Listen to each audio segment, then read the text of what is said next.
Echaona Sokhanlaba Singda Razia Sultana Memorial Trust Manipurna Relief Material Sing Yenthokhre.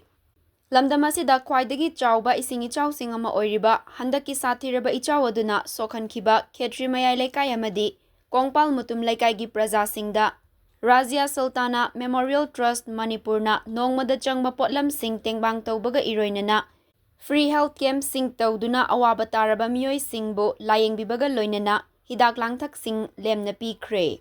Lepa laitana Razia Sultana Memorial Trust Manipurna samas asibu awang bathakta puraknabagi chatharakpa khongthangi saruk ama oina handaki Echaona Sokhanlaba mafam singda koina chatuna chana thaknaba mateng tawbaga loinana free health camp sing pangthoktuna lemna hidak langthak singsu miyamda fanghanbani haina trust asigi founder Dr. Abdurrahman Chistina Fongdokhi.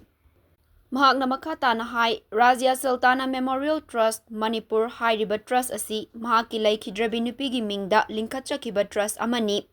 Hairiba trust asigi makada samas asibu awangba thakta puraknaba tongan mathabak thauramsing paikhatuna lakhibani. Trust asigi makada lepa laitana miyamda pangbayaba matengsing pangkhigani haikhi. Khetri mayai lekai gi oina Nepsa complex ta relief material sing Echaona Sokhanlaba singda pikhibaga loinana Rahmania High School da free health camp tawki. Kongpal mutum lekai gi oina Razia Sultana Memorial Trust Manipur amadi Ido Club ka khutsam naraga club asigi sanglenda health camp tawbaga loinana relief material singsu piramkhi haina trust asigi founder na pankhi.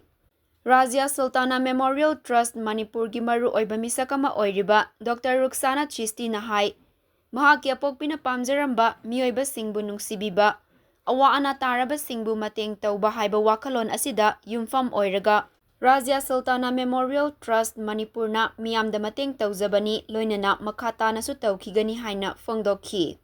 Tengbang potlam sing asibu miyamda fanghanba amadi free health camp sing asibu pangthoknaba hotnabada chawraba thodang sing Razia Sultana Memorial Trust Manipur gi member sing Dr. Singh amadi staff sing na lawki.